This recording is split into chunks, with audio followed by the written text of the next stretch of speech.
commencer sur Twitch. Ok, on est en live. Voilà, voilà, Bonjour. voilà. C'est parfait.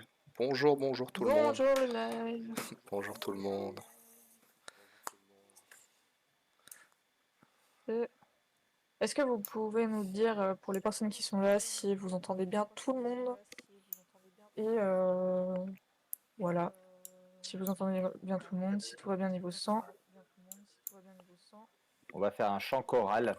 On va mettre à voir si ça marche. Je pense que tu peux directement passer sur les caméras, hein. Tout à fait. Je peux passer comme ça. Boum. Voilà. Ça en est magnifique. Donc moi je n'ai pas de caméra parce que Mako n'a pas voulu. Et nous avons le plaisir d'être ce soir avec Thomas Fouchot et Frédéric Dupuis, donc les deux éditeurs, les deux directeurs de la maison d'édition 1115. Est-ce que je peux vous demander de vous présenter rapidement? On est aussi avec Flavox. Mais C'est bon, moi. vous le connaissez. Ben, Fred, si tu veux commencer. Ah, mais non, mais vas-y, on est trop poli. Allez, honneur au créateur, au fondateur. Donc, ouais, moi, c'est Frédéric Dupuis. C'est oui, j'ai créé la maison en 2017, si je dis pas de bêtises, c'est ça. Ouais, non, elle a été enregistrée en 2016, mais bon, elle est vraiment devenue active en 2017. Ben voilà, en fait, je suis éditeur, j'écris à côté, je fais du travail aussi pour les entreprises. Je fais plein de trucs, mais je vis entièrement des mots et de l'écriture. Voilà. Et des bouquins. C'est ça qu'on aime. En résumé. Et de mon côté, je suis Thomas Fouchot. J'ai plusieurs casquettes. Donc, je suis venu dans le milieu en tant qu'auteur, notamment chez 1115, où j'ai publié ma première novella, mon premier ouvrage. À la suite de quoi, voilà, on s'est bien entendu avec Fred, on a eu de travailler ensemble de manière un peu plus rapprochée. Donc, nous nous sommes associés et on a refondé la structure en 2021. Et à cette occasion, je suis devenu co-éditeur des éditions 1115. Et la même année, j'ai été aussi élu au conseil d'administration de la Ligue des auteurs professionnels pour défendre les droits des auteurs. Que de beaux parcours, en tout cas. Donc, la maison d'édition 1115, c'est une maison d'édition de l'imaginaire, science-fiction, fantasy, fantastique. Votre dernière sortie, c'est Traduction vers le rose d'Esmé Dubois. Tu l'as sous la main, Thomas? Et Non. Je ne l'ai, bougez pas, je vous le sors. Ah, merveilleux. oh, Allez, merveilleux. Coverville. En plus, il est trop beau. J'adore la couverture. N'est-ce pas? C'est un Celui-là, il magnifique fait une mouche. cadeau. Il fait une mouche à chaque fois. Après, je dois être en effet miroir, donc ça doit pas. Vous devez le voir à l'envers. Sinon, Flavien, tu peux le mettre sur la page internet peut-être. Tout à Parce que fait. c'est un peu Je peux pixelisé. vous boom Euh, faire des transitions. Alors, on me dit que le son de Fred J'ai Dupuis essayé de le remonter est très déjà. bas. Et quoi? Il est très bas. Tu l'as remonté sur Discord ou tu l'as Je remonté sur... l'ai remonté sur Discord. Ah, je peux le monter moi de mon côté si vous voulez. Ah, si ça vous va. Ben, on veut bien. Bougez pas. Parce qu'il faut qu'on vous entende.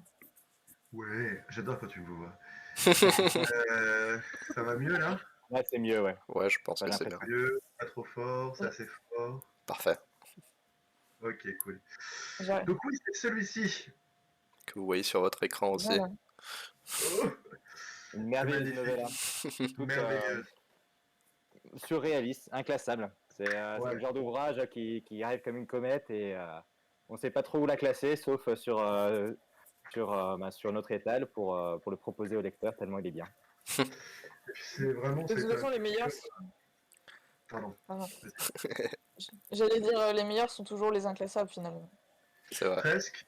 Et puis de toute façon, ça correspond bien à la politique de la maison pour ce qui est d'être transgenre, enfin en tout cas d'être cross tout, c'est-à-dire en fait on aime bien aller un petit peu au-delà des genres. En fait, moi j'avoue que j'aime pas mettre par exemple sur les couvertures si c'est de la SF, si c'est parce que ça m'intéresse pas des masses. Moi, ce que je veux simplement, c'est que ce soit de la bonne fiction, du bon imaginaire, que le contraste soit là, c'est-à-dire qu'on sache qu'on va faire un beau voyage. J'ai pas spécifiquement besoin que ce soit estampillé juste SF, fantasy ou quoi, même si ça me va aussi, hein, ça me dérange pas. Mais c'est pas ce que j'avais envie de faire. Moi, j'avais envie de faire des œuvres qui qui ouvrait l'imaginaire justement, qui cassait un petit peu toutes les cloisons, enfin qui faisait tomber les cloisons, qui cassait un petit peu les idées reçues, donc qu'on aille au-delà de tout ça. Donc j'avais vraiment envie de textes comme celui-ci, qui sont clairement inclassables, parce que bah, d'un côté, on a une pensée qui est très d'actualité, hein, c'est-à-dire qu'on est dans un monde qui est matriarcal, qui est au départ idyllique, mais qui est ravagé par une vague de froid. Donc on est évidemment sur un rapport au climat, aux problèmes climatiques. Et on enchaîne ensuite sur des problématiques qui sont encore différentes, qui sont liées au colonialisme, etc. Donc il y a beaucoup de sujets qui sont très d'actualité, traités par une autrice qui est jeune, avec une plume qui est hyper poétique, mais vraiment d'ailleurs, elle a écrit d'autres textes, mais sous un autre nom, mais qui étaient vraiment des poèmes, en fait, elle a écrit de la poésie, et ça sent, c'est-à-dire qu'elle a vraiment une façon d'amener les choses qui est très touchante, très poétique, et jamais agressive, tout en abordant des vrais sujets d'actualité d'une façon assez politique, mais très douce. Et ça marche super bien, justement pour ça. Moi, j'ai hâte de le lire quand j'aurai les moyens de le prendre. Tout pareil. Il est pas cher aussi en e-book, hein. Il est disponible là. Oui, C'est l'avantage de vos livres voilà. aussi. C'est globalement, ils sont pas chers. Ah ouais, Moi, ouais, donc, on fait des Puis la prix. mise en page, elle est toujours magnifique. Mais on va y revenir, on parle trop, on s'éparpille déjà trop. Ouais, attention, Ouais, la mise en page, c'est uniquement dans les jolis livres papier, hein. C'est pas dans les e-books, justement. On garde la mise en page pour ceux qui achètent le papier parce qu'ils payent plus cher, donc autant qu'ils aient tous les éléments. La version premium. La version premium. alors, la maison d'édition, comment vous est venue l'idée de la créer? Alors, moi, j'ai toujours voulu faire ça. En fait, quand j'étais ado, j'avais que deux horizons dans ma tête. C'était avoir ma maison d'édition, en tout cas, ou travailler dans une maison d'édition. Je ne pensais pas à l'époque en créer une, mais en tout cas, je voulais travailler dans l'édition et écrire des livres. Voilà, c'est tout ce qui m'intéressait, le reste ne m'intéressait pas. Donc, bah, après, j'ai eu 35 ans, j'ai eu un parcours qui atteint ses limites. J'ai eu fait le tour du sujet, de ce que je faisais avant, et donc une porte s'est ouverte, on m'a proposé une rupture conventionnelle, j'en ai profité. Et donc je suis parti en disant que j'allais faire ce que j'avais envie de faire depuis toujours. Donc j'ai pris mes billes, j'ai pris ma motivation, et puis j'ai monté la boîte. Après, pour ce qui était de trouver la ligne éditoriale, j'ai tout simplement regardé déjà ce que j'avais envie de faire, et puis ce qui se faisait à ce moment-là. Et moi, ce que j'avais envie de faire, c'était des petits livres du cours. Et ça tombait bien, parce que dans l'imaginaire, est-ce que j'avais aussi envie d'imaginaire, bah, clairement, il n'y avait pas grand-chose. Donc, je me suis dit que c'était là où moi, je pourrais creuser mon sillon, parce que c'était exactement ce que je voulais. Ce qui me posait problème, c'est que j'arrêtais pas de me dire que les textes que j'avais envie d'acheter, il fallait que j'attende qu'ils passent en poche pour pouvoir me les offrir, parce que j'ai acheté beaucoup de bouquins et que je pouvais pas m'offrir des livres à 23 € à chaque fois qu'un titre m'intéressait. Donc, vous êtes toujours là, vous êtes tous Oui, figés. oui. On Ah, c'était écoute. tout figé. Oui, oui, Personne bougeait. on Ça écoute. m'a fait peur. Voilà, et je me suis dit que je voulais faire du petit format, et donc ben, les nouvelles à l'unité, ça a été un projet qui s'est développé très vite, parce que justement, je voyais bien que la vision qu'on avait de la nouvelle n'était pas la mienne. Moi, j'avais envie de lire des nouvelles, mais j'avais pas envie de lire des recueils. J'avais pas forcément envie de lire que des anthologies. Et puis, je trouvais que dans les anthologies que j'achetais, il y avait à boire et à manger, du bon et du moins bon. Et que des fois, ça me fatiguait un peu Ouais. d'acheter des anthologies 20 € pour avoir apprécié un texte ou un auteur que j'aimais bien. Donc, je me suis dit, bah non, j'ai envie de. Sauf qu'après, clairement, quand j'ai commencé à faire ça, on m'a dit non, mais ça marchera pas, d'autres l'ont déjà fait, on a essayé, c'est un format qui est impossible, en fait. Moi, c'est ce qu'on m'a dit. Et je j'aime pas quand on me dit ça. Moi, si on me dit que c'est impossible, je vais le faire. C'est un format qui rebute un peu les éditeurs. Le fait, enfin, souvent, oui, on trouve beaucoup de recueils, mais moi, vous êtes les seuls que je connaisse qui fassiez À les nouvelles l'unité. seules. Exactement. Alors, on a été. Alors, ça a déjà été tenté il y a longtemps par d'autres maisons, mais qui ont arrêté assez rapidement et qui n'ont pas réussi justement à trouver peut-être le lectorat à ce moment-là. Ensuite, on l'a lancé, nous, des années après que les autres aient arrêté. Donc, il y a eu un gap, hein, pendant des années, personne ne l'a fait. Et puis, depuis qu'on a essayé, enfin, qu'on a relancé la machine, c'est marrant parce que d'autres s'y sont mis. Bon, après, ils ont arrêté aussi, hein, parce que finalement, ils n'y arrivaient pas aussi bien que nous. C'est pas par prétention, c'est que je crois vraiment qu'il fallait trouver la formule, et des fois c'est juste la formule qui fonctionne, hein, Oui. c'est une recette, et la recette là elle a pris, la recette que d'autres ont tenté n'a pas pris, la nôtre fonctionne parce que par exemple on a fait un pari un peu audacieux pour ce qu'est l'imaginaire, c'est aller vers la photographie. Et en fait, la photographie, pour faire une couve de nouvelles, c'est facile, c'est rapide, sauf que moi j'ai le photographe à portée de main, puisque c'est quelqu'un de mon entourage, hein, avec qui on est très très proche, donc ça se fait facilement, on peut facilement faire des shootings, et ça se passe très très bien, ce qui fait que je peux faire des couvertures assez rapidement. Et j'ai pas le problème d'attendre l'illustrateur, de courir après l'illustrateur, d'acheter des droits chez Shutterstock, etc. Non, pas du tout. Moi, en fait, je fais simplement, j'ai une idée, je la donne au photographe, et c'est sur fond noir, donc ça va vite. Il n'y a pas une grosse, enfin, c'est de l'objet. Et c'est ça aussi, ça donnait un petit côté classieux, le noir, sobre, très classe. Et quand on regarde en fait toutes les couves, à chaque fois on a cette idée, hein, où c'est très, voilà, ça fait des trucs qui sont très très sobres. Et en fait, On a tous notre montage, c'est bon. donc voilà, ça fait un truc qui est, comme dirait Coco Chanel, hein, quand vous savez pas comment vous habiller, habillez-vous en noir. Ce sera classe, ce sera sobre, ça marchera tout le temps. Et c'est vrai que le noir, pour ça, bah, c'était sobre, c'était classe, c'était la photo. Bref, ça a pris. Et c'est vrai que moi je suis super content parce que, bah oui, c'est un truc qu'on retrouve nulle part ailleurs et qu'on retrouve tout de suite, qu'on reconnaît tout de suite, hein. Oui, c'est vrai. C'est vrai. Après aussi, peut-être que la formule, enfin, plus que la formule, la nouvelle, ça a été beaucoup une mode aussi. Enfin, avant, il y a quelques siècles, c'était vraiment la mode de lire des Oh, nouvelles. quelques siècles, on va peut-être pas aller aussi loin. Déjà le siècle dernier, Oui, c'était déjà c'est pas vrai. mal. Et le siècle d'avant.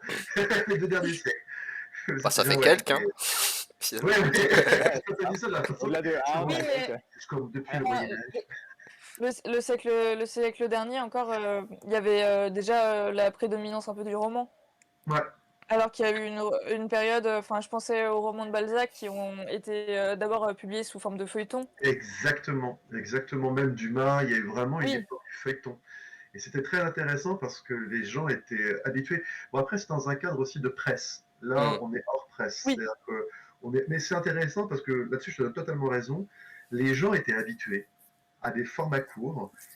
Et puis cette habitude s'est perdue parce que les maisons d'édition ont extrêmement, enfin beaucoup misé en tout cas sur le roman et sur la rentabilité du roman. Ça a toujours d'ailleurs, la nouvelle a toujours été un petit peu une question de rentabilité.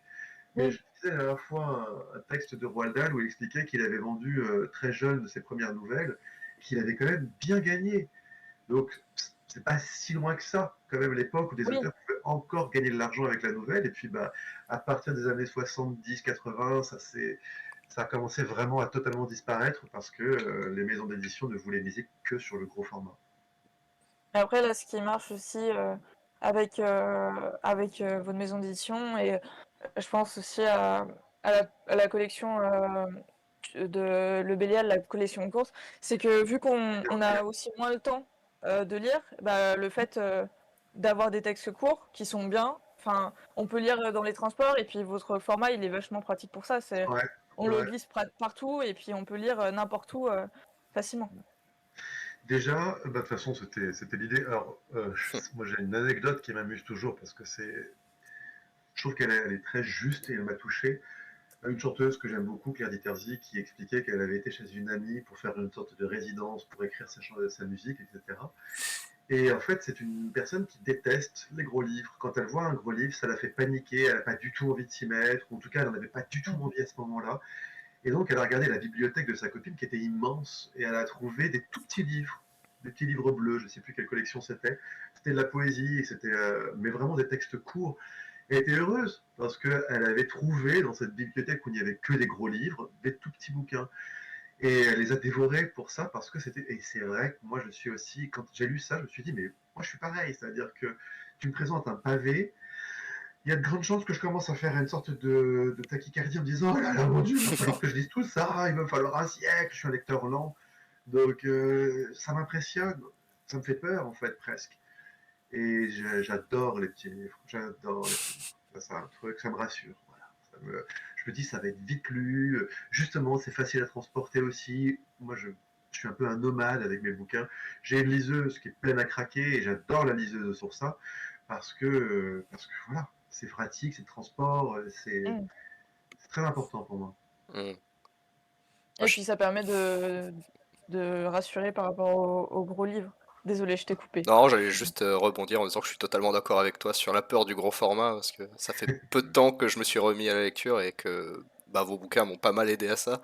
Justement, Ah, c'est bien, d'avoir des petits C'est livres bien. comme ça m'a bien permis de replonger dedans, donc c'était bien. et c'est exactement, ben voilà, tu es le lectorat idéal, c'est-à-dire que tu es exactement le lecteur, non mais c'est vrai, et que ben, ça donne envie peut-être aussi de retrouver, par exemple, tu vois, tu te dis, tiens, dans une nouvelle âge, j'ai découvert un auteur, j'ai trouvé ça génial ce Hmm, qu'il a écrit, et si jamais après tu cherches et que tu vois qu'il y a d'autres romans dans d'autres maisons, chez nous ou ailleurs, peu importe, mais que tu te dis, putain, en fait, j'ai adoré la façon dont cet auteur écrit, ben voilà, tu vas te remettre en fait, et peut-être que tu vas en acheter un peu plus gros, puis que finalement, après, de fil en aiguille, tu ouais, vas acheter les plus gros, c'est clair. et après, tu vas te rendre compte que chez 1115, on a aussi fait du roman, et que finalement, nos romans sont exceptionnels. Et puis voilà, tu vois, à la fin, tu prendras aussi nos romans, tout le monde sera content. C'est merveilleux. Et c'est vraiment une des ambitions de la maison aussi, de pouvoir remettre un peu les gens à la lecture. Parce Ouais, que, je sais pas vous dans vos entourages, mais ce que j'ai remarqué, c'est que souvent, voilà, les gens lisent quand ils sont jeunes, bah, enfants jusqu'à la fin du lycée, puis passé le lycée, en fait, pour diverses raisons, bah, les gens ne lisent plus. Ouais, Oui. Et c'est assez compliqué de s'y remettre, de retrouver le moment où, dans une vie qui est très remplie, où il y a plein d'activités, plein de sorties et autre chose, et ben, de se dire que, bah, tiens, ça pourrait être sympa de relire tel auteur ou tel texte qui avait bien plu, ou juste se tenir un peu à la page de ce qui, voilà, de ce qui sort. Et voilà, quand j'entends qu'il y a des gens, qui se remettent à lire grâce à nos petits bouquins, bah, ça bah me remplit de joie. c'est aussi parce que moi je suis un gros lecteur de manga surtout, et que c'était l'avantage du format épisodique et du petit format. Parce que tout à fait. ce qui est d'ailleurs curieux, parce que c'est vrai que le fait de maintenir le gros format romanesque dans la littérature brute est pas forcément, c'est pas quelque chose qui a forcément suivi ces autres formats-là. Mais c'était plus simple à lire et ouais, ça m'a permis d'être mieux dans ma vie Et de lecteur. on retrouve le même principe avec le manga, justement, parce que c'est à Ouais, peu près le même format, ouais, hein, c'est c'est ça. à peu près 11 par 15. On est sur, à chaque fois justement des textes, enfin, des livres qui sont assez courts. Tu peux avoir des gros pavés qui vont réunir justement tous les Oui, des volumes, anthologies, etc. Mais c'est des vrai que anthologies. Mais il y en a. Mais ça, moi j'aime beaucoup si le. Je suis pas un lecteur de manga parce que je suis pas un lecteur ni des bandes dessinées ni d'anime en général. Moi j'aime le texte, vraiment j'aime les mots et j'aime ne pas avoir d'image parce que j'aime me faire mon propre. Voilà, ça c'est ma vision des choses et j'ai aucun problème avec les mangas ni la BD. Je trouve ça génial. C'est juste que moi j'en lis pas. Voilà, c'est pas ma cam. Mais j'adore le format. J'adore le format des mangas et je trouve que justement dans une bibliothèque, quand je vois des gens qui ont toute la série, là, je trouve ça super beau. Enfin, je trouve que ça a vraiment. Oui. bah, c'est un format qui marche bien avec vos textes aussi, finalement. De pouvoir tous les aligner et de voir comment ça C'est rend pour bien. ça, on s'entend très très bien, moi et le manga. Mais c'est juste que j'en lis pas, mais j'aime beaucoup. J'aurais une dernière question sur la maison d'édition en général, avant qu'on passe au corps de notre sujet tout de même. C'est donc la mise en page, on en a parlé rapidement, que vous avez dit que c'est uniquement pour les imprimer. Comment ça vous est venu l'idée de...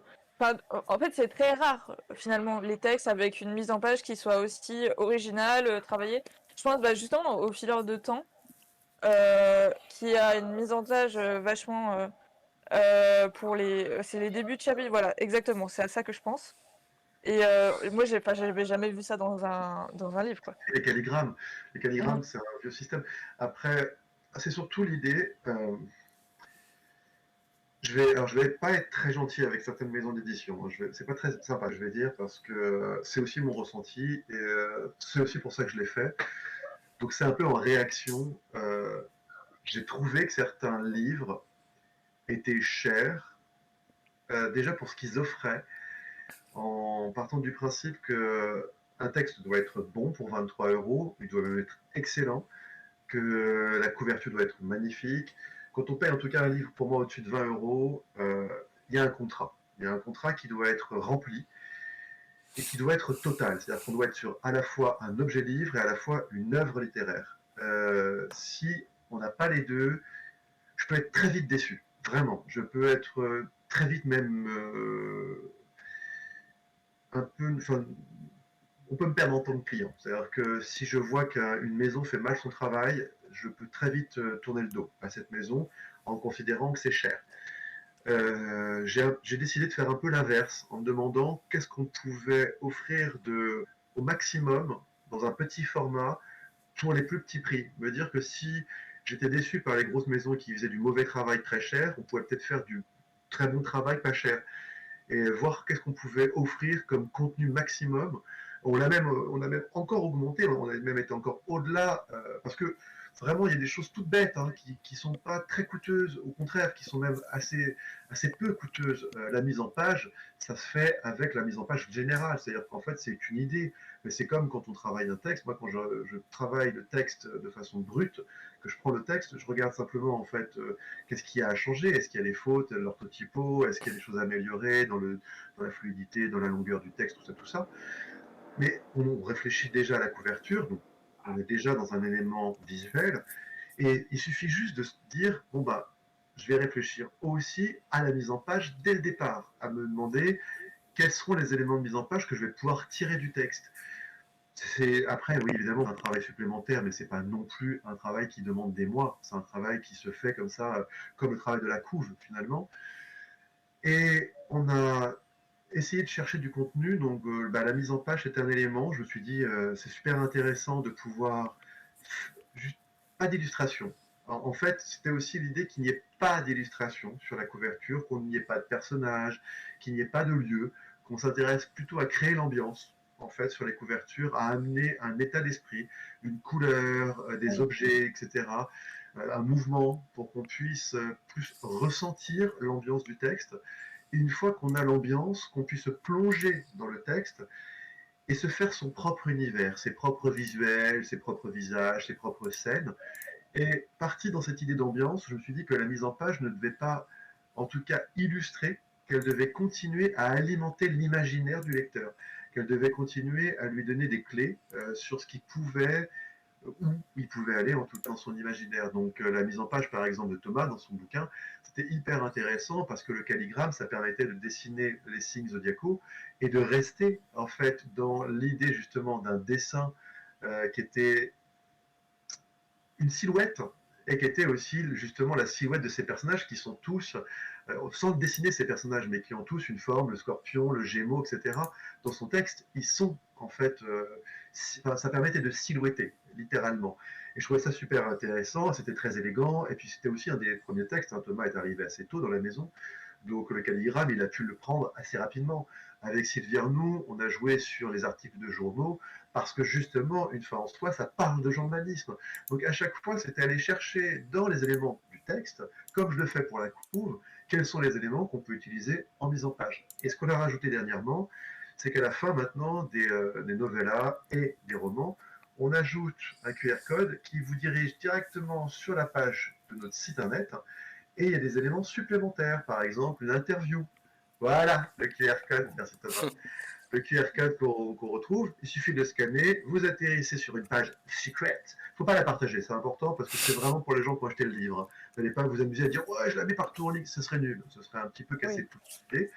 Mais une fois qu'on a le lien, ben voilà, on peut aller sur la page et on peut à ce moment-là profiter par exemple d'une interview où en fait on fait un entretien avec l'auteur en lui demandant de nous parler de la création de son texte et aussi de voir par exemple le making-of de la couve. Tout ça, le making-of de la couve par exemple, il va avec le travail de la couve, il ne coûtait rien. Le travail de l'entretien, c'est juste poser des questions à un auteur qui nous répond par écrit, ça ne coûte rien non plus. Donc je veux dire, c'était des éléments qui étaient peu coûteux, mais qui étaient vraiment des bonus. Et j'ai voulu, je me suis dit, si certains font mal leur travail pour très cher, ben nous on va faire un max notre travail bien pour pas cher. Alors, pour faire la différence, pour que justement, si on n'a pas des gros moyens au départ, on ne pouvait pas se permettre de faire des campagnes de com dans les gares, on ne pouvait pas être partout comme ça, faire des émissions de radio, etc., de télé. J'adorais, mais on n'a pas de carnet d'adresse au départ.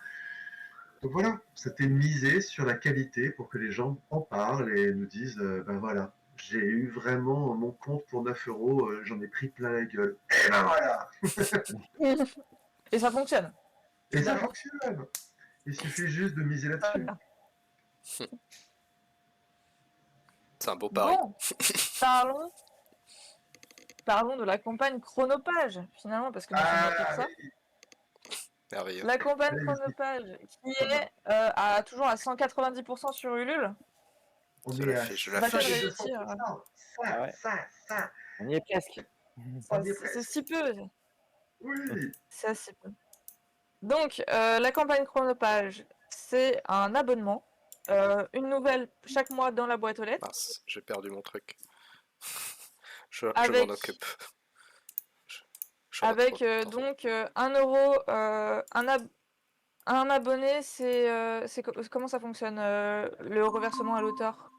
J'ai perdu. Alors, je peux peut-être vous en dire deux mots. Allez-y. En fait, c'est très simple. Donc, nous avons 12 auteurs par an, donc chacun présentant un texte.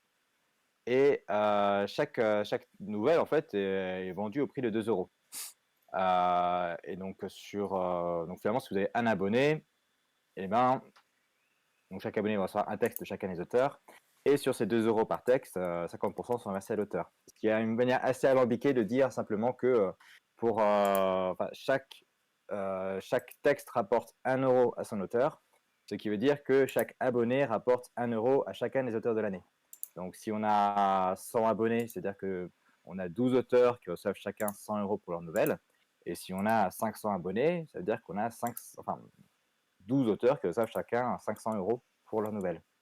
Donc c'était un mécanisme qu'on a voulu le plus simple possible et le plus rémunérateur possible pour l'auteur, justement pour donner toute sa place à la nouvelle qui, actuellement, avec le principe des recueils ou des anthologies, peine à vraiment apporter une rémunération appropriée aux créateurs. Donc Et beaucoup nous, on s'en a plaignent. réussi à s'y trouver avec ce petit format de 32 pages qui, en termes de poids et on va dire de facilité de création, nous permet de tenir un prix de 2 euros. Mais voilà, il y a vraiment, quand vous voyez l'ouvrage, en fait, dites-vous qu'il a été fait pour ça. Vraiment fait pour qu'il soit pas cher, rémunérateur et en même temps puisse ouvrir le lecteur à la maison d'édition, peut-être en commençant par une petite nouvelle et ensuite aller découvrir ce qu'on publie d'autre. Et puis surtout de pouvoir que l'auteur il soit mis en valeur aussi comme individu, c'est-à-dire que là il devient le centre, enfin exactement comme pour un livre en fait. C'est de ne pas faire la différence entre le travail d'un auteur qui travaille sur une nouvelle et de partir du principe qu'un auteur mérite d'être mis en avant, quel que soit le type de texte sur lequel il bosse. C'est-à-dire qu'en fait, qui travaille sur un texte court comme une nouvelle, sur une novella ou sur un roman, c'est pas j'ai le même souci avec cette considération que je trouve absurde, qui veut que si on écrit pour la jeunesse, on est un moins bon auteur, que ça demande moins de compétences, alors que c'est à peu près l'inverse.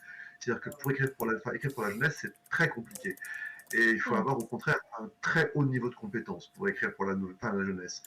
Donc c'est un peu bizarre que dans ce milieu, on, on mette une sorte, enfin dans tous les milieux, enfin en tout cas dans la vision qu'on a de la littérature en France, qu'on ait tout misé sur le roman, d'ailleurs on va se dire, hein, sur le roman de Blanche, donc quelque chose d'égocentré, de très germano-pratin, un truc un peu parisienne, enfin, de fermer complètement à un seul type de roman, genre si on veut être romancier, il faut écrire de la Blanche, un gros pavé, qu'on va vendre bien cher.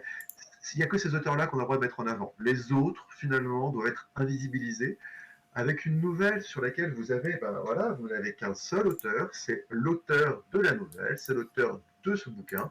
Quand vous l'avez, il est individuellement mis en avant. Pour moi, c'était vachement important aussi, que l'auteur ne soit pas mis comme ça dans un groupe et qu'on sache même pas anthologie, telle maison, Oui. et puis en fait, on voit une liste peut-être au dos. J'ai d'ailleurs moi, on l'a vécu ce problème avec notre cadavre exquis, où j'ai trouvé que c'était compliqué de mettre en avant les auteurs, et on le retrouve, hein, c'est plus compliqué. Par exemple, on ne peut pas mettre 13 auteurs, enfin, en termes de référencement, mettre 13 auteurs, ça devient vite compliqué pour la Impossible. plupart. Ouais, pour la plupart, même les libraires, tout le monde s'y perd, donc on met œuvre collective, voilà, et en fait, on le retrouve, on se dit, bah oui, mais en fait, c'est nul, parce que les auteurs disparaissent, quoi. C'est le principe, par exemple, du dictionnaire. Il y a 50 personnes qui travaillent sur un dictionnaire, mais vous aurez que le nom du directeur de collection, enfin du dictionnaire, celui qui l'a animé. Il n'y aura plus qu'un seul nom, ou deux peut-être, mais les 50 personnes qui travaillent derrière ne peuvent pas apparaître parce que c'est trop compliqué. Le travail des œuvres collectives, il pose ce problème-là. Donc les anthologies et les recueils, pour moi, ils ont ce gros défaut de ne pas permettre du tout de refermer une nouvelle. Moi, je vais prendre par exemple Céder la place ou qui marque les esprits ou Infiniment. De ne pas être refermé en se disant ah oui, c'est Louise Roulier. Ok, j'enregistre. On l'a eu ça, hein, quelqu'un qui est venu à notre table, qui n'avait lu finalement que les nouvelles de notre maison et qui voulait parler à Louise Roulier parce que la nouvelle l'avait marqué, quoi.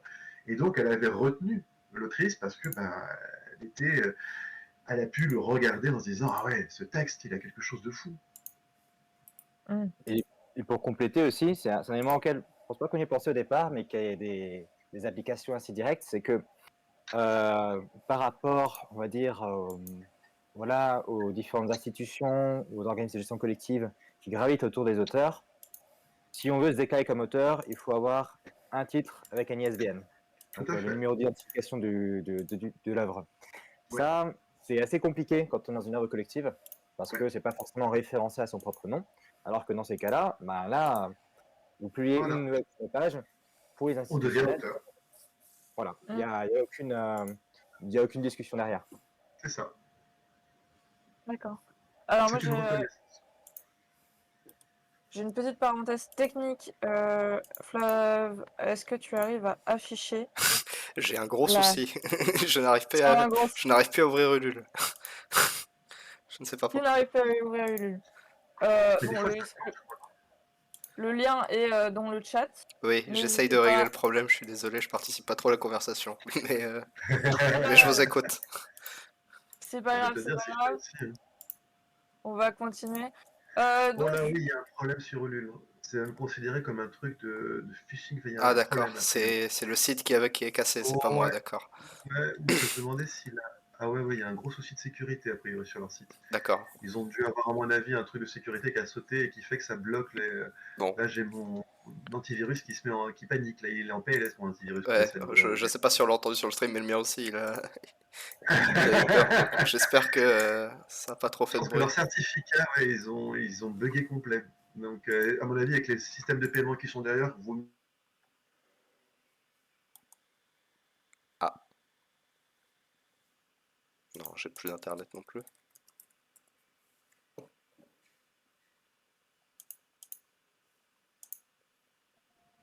donc je vais vous décrire rapidement. Donc la campagne Chronophage, c'est donc une nouvelle par mois. Et il y a différents formats. Donc quand Ulule refonctionnera, vous avez jusqu'au 3 juin pour prendre la formule qui vous intéresse. Il y Ça a le marche avec mon VLDC. Pardon. téléphone. Ah ouais. Ça marche sur mon téléphone, ouais. Je sais pas pourquoi, mais ça marche pas avec mon PC, mais ça marche sur mon téléphone. On a donc le vol d'essai à 23 €, donc c'est pour 6 mois. C'est ça, Ensuite, Tour du monde, 46 €, c'est pour 12 mois. c'est ça. Business class, 59 €, donc c'est pour 12 mois. Et en plus, on a un set de goodies de coupons qui comprend un pins, 2 badges et 8 cartes postales. Plus maintenant. Maintenant, c'est 17 Ah parce qu'on oui, a ça passé le a palier. augmenté. Donc, on a plein de cartes postales. Il y a encore plus de cartes postales. Ouais. Comme ça, vous pourrez faire de la pub pour les éditions 1115 en vacances. Alors, en fait, c'est des cartes postales, c'est des couves, Oui. mais il n'y a pas le logo. On a retiré tous les éléments. C'est vraiment en fait pour mettre en avant le travail du photographe, justement, que vous puissiez apprécier la photo pour ce qu'elle est. Donc, vous pouvez essayer de l'afficher chez vous parce que les couves sont Waouh, magnifiques. effectivement. Voilà. Et c'est Voilà. juste comme ça, si vous avez envie de mettre dans votre salon, dans votre chambre, dans votre cuisine, où vous voulez, selon le type de photo. Mais si vous avez envie de mettre des jolies illustrations chez vous sur vos murs, ben voilà, vous aurez les cartes postales. Il n'y a pas le logo, il n'y a rien, c'est vraiment juste l'image. Avec un cadre de... Vous pouvez les encadrer. Ça fait une collection. Ouais, ouais. Vous pouvez même On les n'offre pas les envoyer. cadres. Ouais. Y a pas le Vous timbre pouvez les avec. envoyer. Si vous voulez voilà, partager votre amour de votre dernière lecture avec vos proches, vous envoyez Ouais. juste la carte postale. Il y a les références Elles sont derrière. à 2 €. On peut les retrouver. Nous, on va vous les vendre plus tard, après la campagne. Promis, on continuera à les proposer. Et on vous les vendra vraiment pour essayer de les faire accessibles et tout. Donc, c'est cool parce que. Vous m'ôtez la question de la bouche. Ah oui, Ah, si, on continuera parce qu'en fait, on adorait. L'idée était Trop géniale. cool. Et puis, en fait, il y a plein de gens qui nous demandent sur les salons si on a des marque-pages. Et en fait, on cherchait une idée. Alors, on avait fait des billets de train, mais c'est compliqué parce que les billets de train, en plus, bon, bientôt, ils vont disparaître. Donc, on va avoir une génération bientôt qui saura même plus ce que c'est qu'un billet de train. Donc, on va arriver à un moment où plus personne ne les reconnaîtra. Donc, on va se dire, mais c'est quoi ce truc? Alors que la carte postale, ça reste, hein, c'est immuable. Donc c'est intemporel plutôt. Et donc voilà, on va faire plutôt des marque-pages sous forme de cartes postales qui seront exactement de la taille des livres, 11 par 15. Donc ça sera super sympa. Et est-ce que vous allez refaire les pins ou pas après? Les pins et les badges? Alors certains vont rester. On va en avoir un qui restera définitivement. Ce sera le Pins 1115. Mais il y en a un qui sera lié uniquement à la campagne et que vous n'aurez que si vous participez. D'ailleurs, les badges, on verra avec Thomas, je pense qu'on continuera sans doute les badges au-delà parce que c'est vrai que c'est plutôt l'éclate. Les badges aussi, on aime bien en fait tous les deux les badges, donc je pense on va continuer. Mais c'est vrai que les pins, en tout cas, il y en aura un qui sera réservé et le tote bag, il sera aussi, on en fera peut-être d'autres, mais celui de la campagne sera réservé à la campagne. Ce sera celui de la campagne. D'accord. Le tote bag, c'est quand même bien pratique sur les salons. Quand il y a des Ouais. gens qui font le tote bag. C'est clair. Et j'ai vu le week-end dernier, hélas, des gens dont les sacs en papier ont lâché Oh non! au milieu du parc d'Épinal. Et Ah, ça c'est horrible. Alors qu'avec un tote bag, ça n'arrive pas. Terrible. voilà. Et surtout quand le tote bag est beau, d'une, ça n'arrive pas, et en plus, vous avez la classe. Oui, c'est ça. Et puis on est fiers. On le montre, on dit regardez.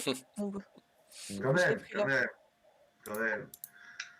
Surtout que j'en vois des tote bags de maison d'édition, et certains sont quand même particulièrement laids, donc autant prendre les plus beaux. Non, je plaisante. Ensuite, en pack, nous avons aussi le All Inclusive qui est à 79 €. Donc, c'est 12 mois avec le calendrier annuel estampillé chronophage. Le coffret en résine unique. Alors, et je finis juste. Ouais, c'est cool. Et il y a les pins. Enfin, il y a tout ce qu'il y a dans la business class en plus. Du coup, le coffret en résine. Ouais, le coffret en résine, alors on n'en a pas encore à vous montrer parce que je pourrais vous montrer un prototype, mais bon, c'est pas fini parce que c'est du gros œuvre. Mais ça avance très bien. On va avoir deux types, si tout va bien, on aura deux types de coffrets au final, c'est-à-dire des coffrets qui seront standards, c'est-à-dire qu'en fait, ce seront simplement des coffrets en résine pile poil pour la taille de bouquin pour mettre au moins un an de collection dedans. Euh, je peux vous en prendre un vite, mais c'est vraiment un prototype, il a joli, c'est de la résine, c'est juste le prototypage. Hein, donc On a des exclus, c'est beau.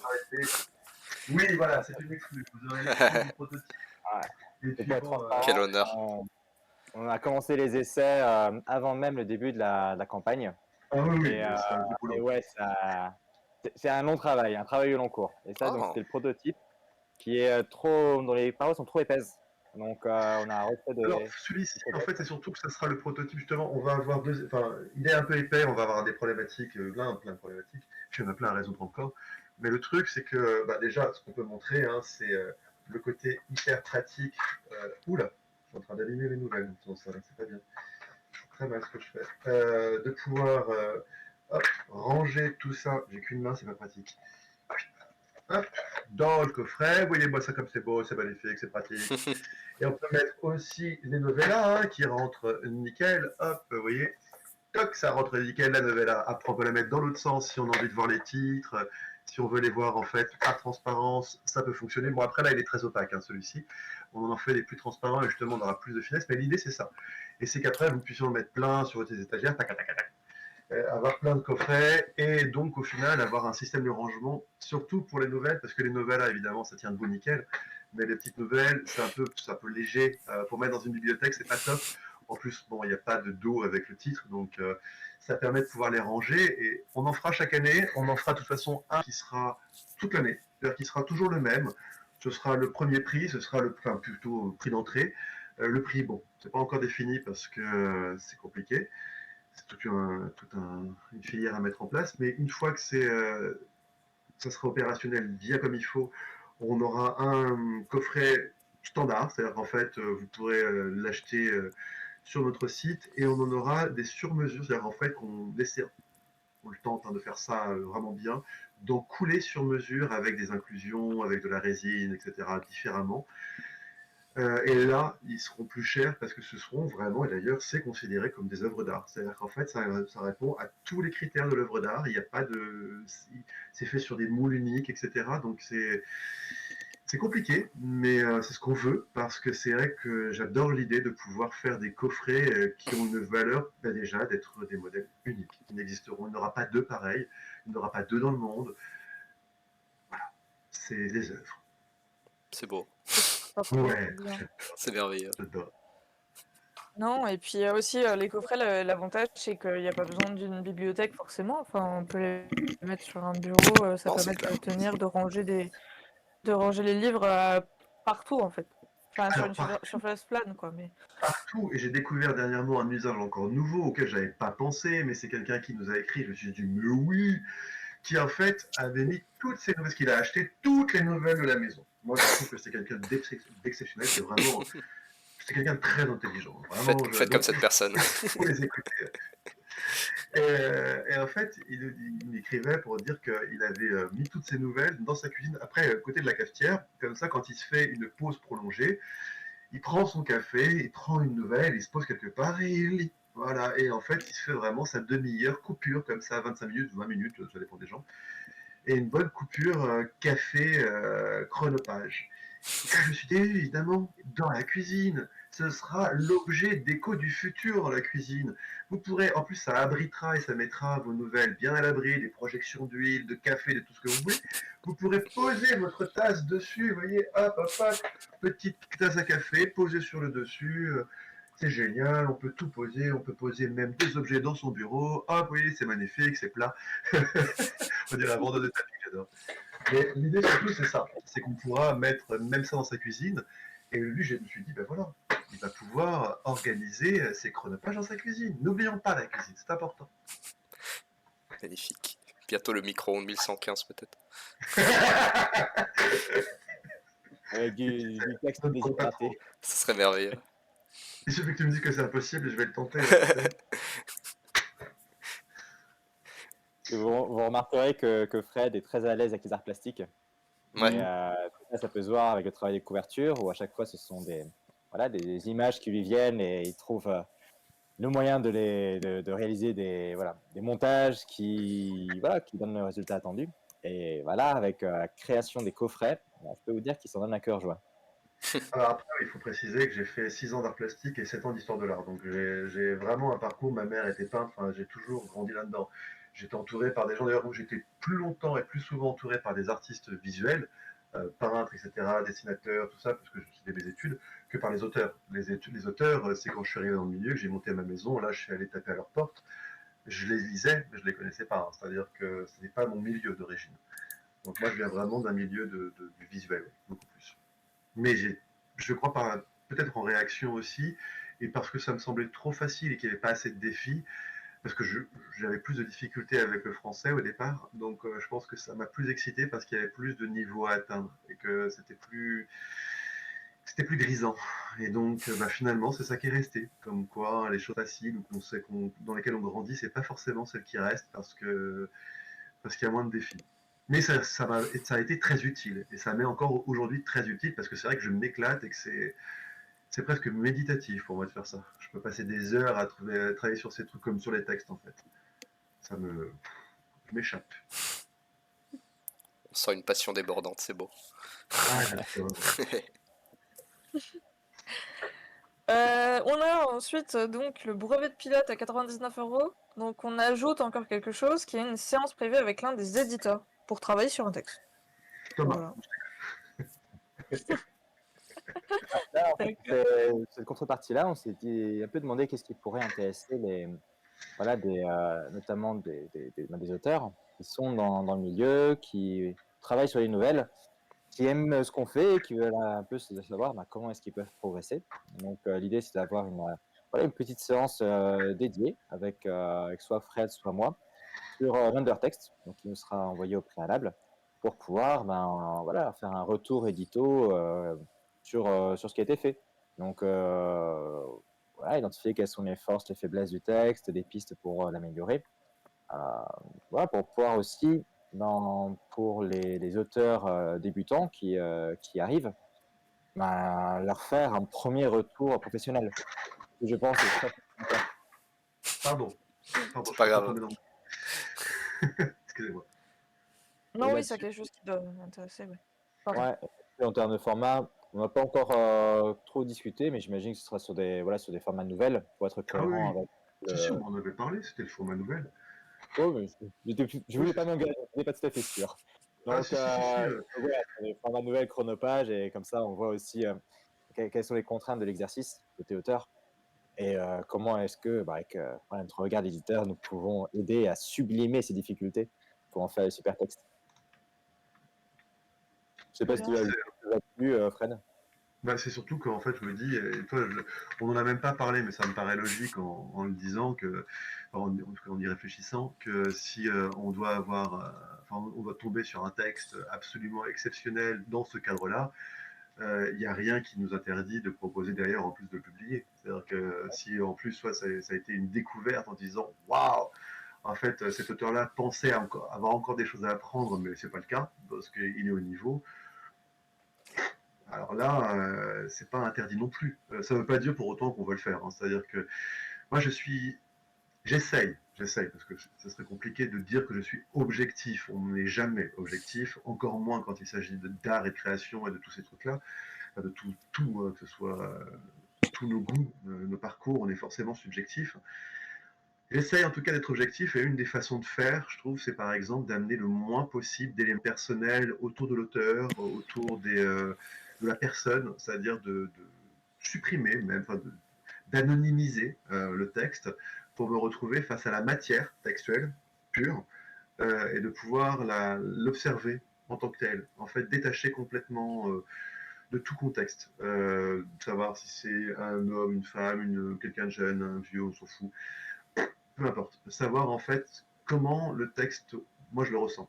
Et c'est vachement important parce que ça peut permettre justement de pas avoir de cloison dans ce type d'exercice, c'est-à-dire de ne pas cloisonner les choses, de ne pas se dire parce qu'on a dit que c'était dans le cadre d'un retour de lecture, on allait forcément faire qu'un seul retour. Non, ça peut aboutir à plus, hein. Ça peut être une belle découverte pour nous aussi. Et Mm. c'est une idée qui m'est, enfin, un constat qui m'est venu le week-end dernier, mais c'est, on peut voir ça comme une rencontre auteur-éditeur exclusive et privilégiée Mhm. pour les auteurs qui ne travaillent sur les nouvelles, n'ont pas pu aller aux Imaginales par exemple, ou souhaitent avoir un retour de voilà, d'éditeurs de nouvelles de l'imaginaire, qui est pas très Après, courant. je préfère prévenir tout le monde, on n'est pas des tendres hein, pour ce qui est du texte.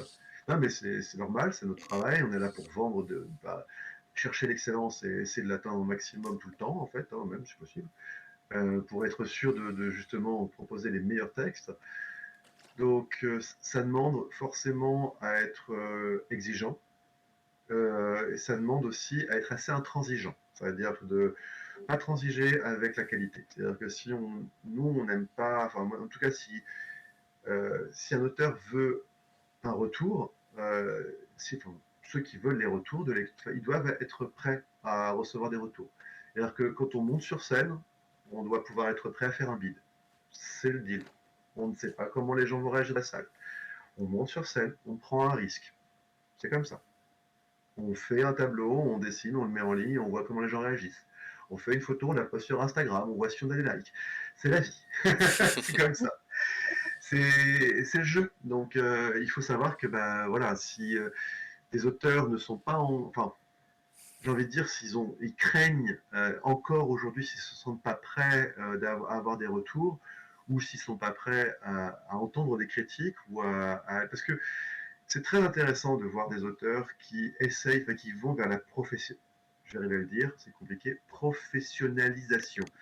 C'est très important parce que bah, pour Thomas comme pour moi, c'est déjà notre façon de voir les choses, c'est-à-dire que on a fait le parcours de se professionnaliser et on se professionnalise encore tous les jours, soit qu'on apprend de ce métier, etc., de concurrents et de nos pairs, hein, c'est pareil, de tous nos, parce que c'est aussi des amis hein, pour certains, donc on apprend des autres maisons, on apprend de leur parcours, d'une autre, de ce qui se passe. C'est un travail qui on renouvelle chaque jour. Donc c'est quelque chose d'important aussi que les auteurs soient dans cet état d'esprit, c'est-à-dire de savoir que c'est un métier, que c'est un métier difficile, que c'est un métier chronophage, sans vouloir faire de jeu de mots, mais avec chronophage. Mais c'est vrai que ça demande à le voir comme un travail. Et donc, il faut qu'il soit prêt à entendre les retours de personnes qui cherchent des auteurs professionnels. Et que s'ils ne sont pas prêts, on saura leur dire. Alors, on ne sera pas méchant, c'est pas l'idée d'être méchant du tout, mais c'est l'idée d'être vrai, de dire un maximum de choses vraies pour que l'auteur puisse progresser et qu'il sache dans quelle direction aller. C'est-à-dire qu'il ressorte en se disant, ok, je vois où sont mes axes et comment je peux faire et sur quoi je dois bosser. Parce que c'est exactement le principe le principe de cet exercice. Mhm. bien. C'est tout le but de l'éditeur en plus, finalement. Donc, vous n'avez pas à vous justifier d'être intransigeant par rapport à ça. Alors, non, ce que je veux dire par là, c'est que c'est important aussi de bien comprendre qu'on n'est pas, on ne donne pas des cours. On Oui. ne va pas donner des cours. On n'est pas prof de. Enfin, il y a des gens qui sont là pour donner des cours d'écriture. On ne va pas donner un cours d'écriture. C'est pas un cours d'écriture. Ce qu'on va faire, c'est vraiment un retour de lecteur-éditeur, c'est-à-dire en fait de quelqu'un qui a l'habitude de vendre des Un textes retour et professionnel. voilà, et qui va expliquer pourquoi ce texte ne peut pas être vendu. Ouais. D'ailleurs, s'il peut l'être, si c'est pour nous, si c'est pour quelqu'un d'autre. Parce qu'on peut, moi j'imagine très bien aussi voir un texte passer, le trouver excellent, me dire c'est pas pour nous, mais de pouvoir en fait le diriger vers une autre maison en disant cette maison-là, elle va être carrément cliente. C'est sa cam. Donc c'est ça, c'est surtout de se dire on va pas expliquer aux gens comment ils doivent faire pour écrire. Ça, ce sont des cours d'écriture, il y a des profs pour ça. On sera surtout là pour expliquer pourquoi ça n'a pas marché à notre niveau et pourquoi le texte ne peut pas être vendu en l'état à nos yeux. À nos yeux, j'insiste bien. C'est pas une science infuse. Personne n'a la science infuse. Il n'y a pas de réalité, il n'y a pas de vérité absolue.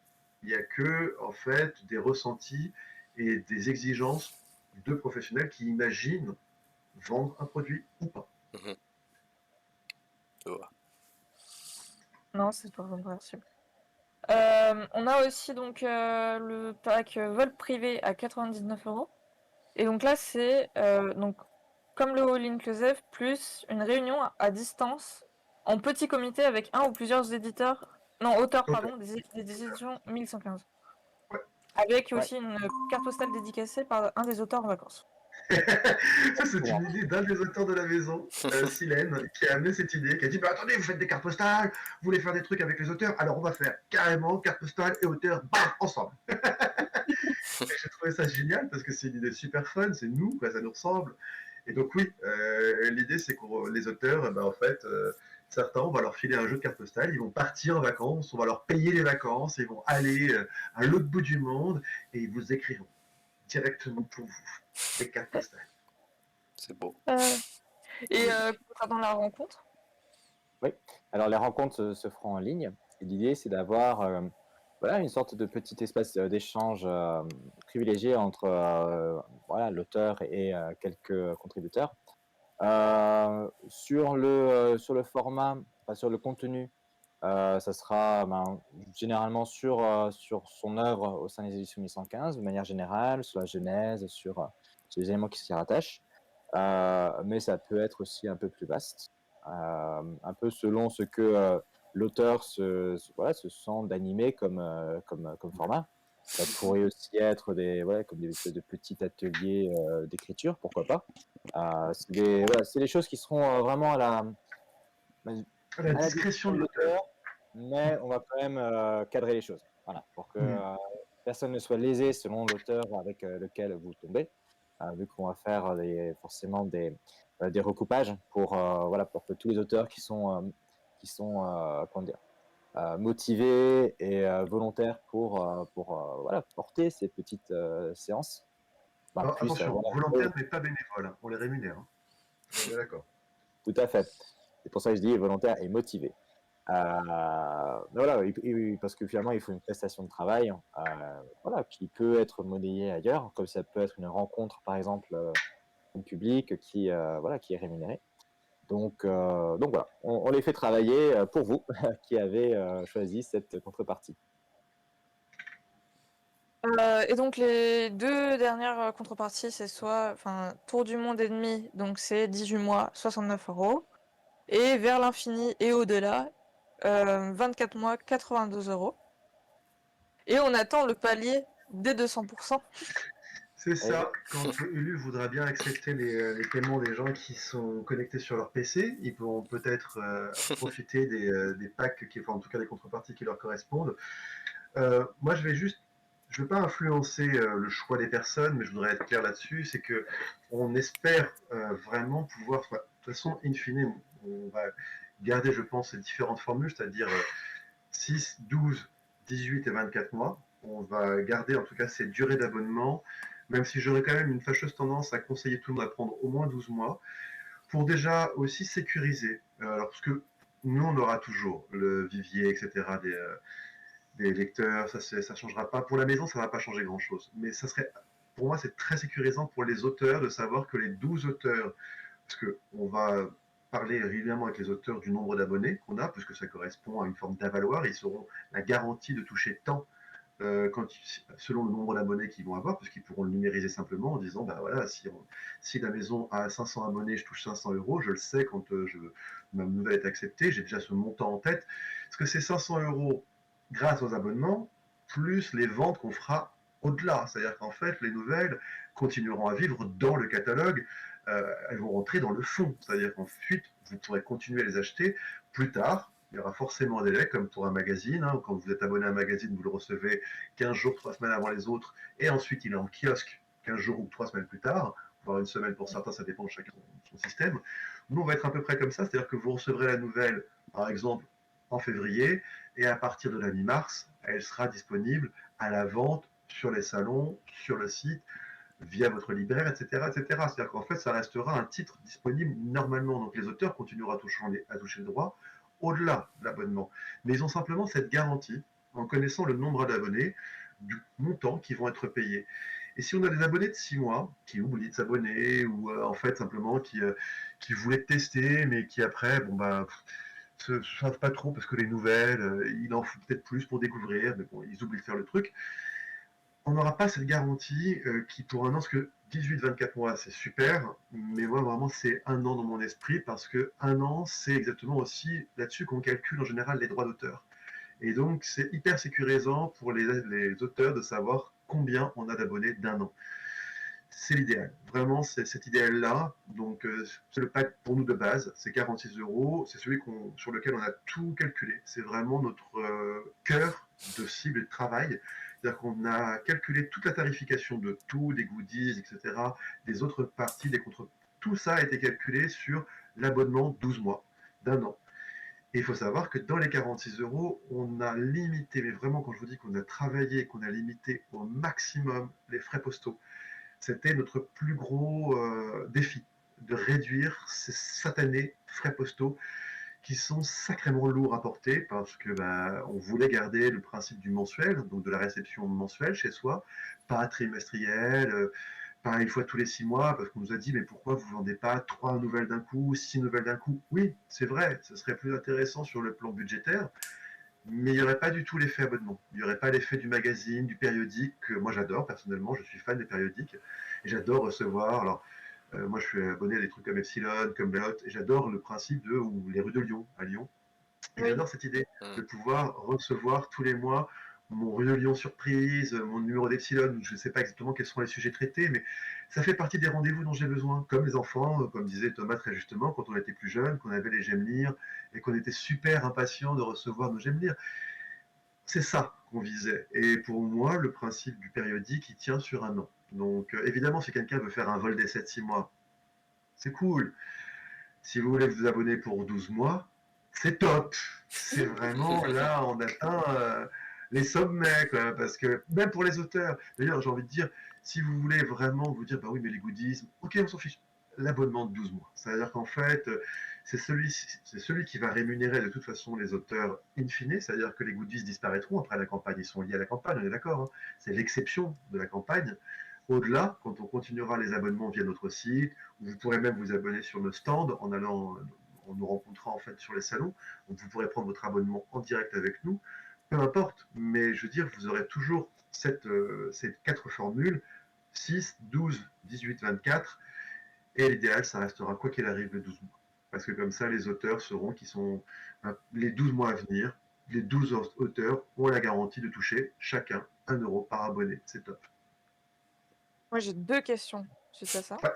La première, c'est, donc quand est-ce que là, c'est validé puisqu'on est à 190. Oui. Quand est-ce qu'on pourra s'abonner sur le site? À la Après la campagne, alors, je ne sais pas si, parce que là c'est plutôt Thomas qui devrait dire si on va ou pas, si on doit, si on va, j'y connais pas grand-chose, mais est-ce qu'on fera des prolongations? Je ne crois pas, je ne sais pas, j'en sais rien. Mais en tout cas, nous, le premier chronophage, vous le recevrez à partir du mois de septembre, c'est ça l'idée. Ça arrive à partir de la rentrée, les goodies, etc. Donc tout ce qui sera lié à la campagne, ce sera à partir de septembre. Donc, ce qui veut dire qu'on va se baser là-dessus. Et ensuite, une fois que la campagne sera terminée, notre idée, c'est de basculer presque aussitôt sur le site. Alors, il y aura forcément un gap, hein. Il va y avoir un laps de temps où il va falloir, nous, qu'on valide en fait tout ce qui s'est passé avec la campagne, qu'on le déverse sur notre espace de gestion, et ensuite qu'on crée tout ce qu'il faut et que on puisse lancer sur le site l'abonnement. Donc il y aura peut-être un délai d'un mois, un truc comme ça, entre la fin de la campagne et le délai sur notre espace, mais ça va se faire dans la foulée. C'est-à-dire que ce sera d'ici, à mon avis, l'objectif, c'est que de toute façon, à partir du moment où l'abonnement commencera en dur, à partir de septembre, Oui. les inscriptions seront possibles aussi sur notre espace. D'accord. Au plus tard. Et du coup, cool. vous Ils avez auraient pas dit répondu, oui. vous avez répondu à ma deuxième question qui était, quand est-ce qu'on reçoit? Donc c'est à la rentrée. C'est ça. Ouais. À la rentrée, donc chacun va recevoir les premiers, à la fois le premier texte, plus les différents packs de goodies. Donc voilà, les goodies de lieu palier que tout le monde va recevoir, donc avec le tote bag et le badge spécial, plus après les autres goodies qui sont liés aux formules qui étaient choisies, donc avec les cartes postales, avec l'autre badge, le coffret, etc., etc.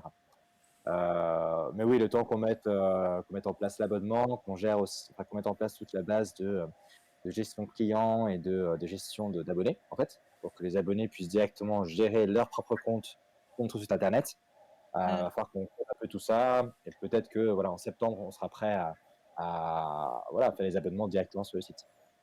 Et pour tout vous dire, d'ailleurs, le site, on l'a entièrement refait, il a été refondu, je crois qu'on dit comme ça. Bref, on l'a entièrement refait, il a été entièrement retravaillé pour pouvoir accueillir justement un espace abonné propre, effectif, fonctionnel, et qui soit pratique. C'est-à-dire que moi, c'est un des reproches que je peux avoir vis-à-vis de certains magazines où quand on veut, et je l'ai vécu il n'y a pas si longtemps que ça m'a un petit peu déçu, de devoir mettre à jour ses coordonnées, etc., et que ce soit compliqué.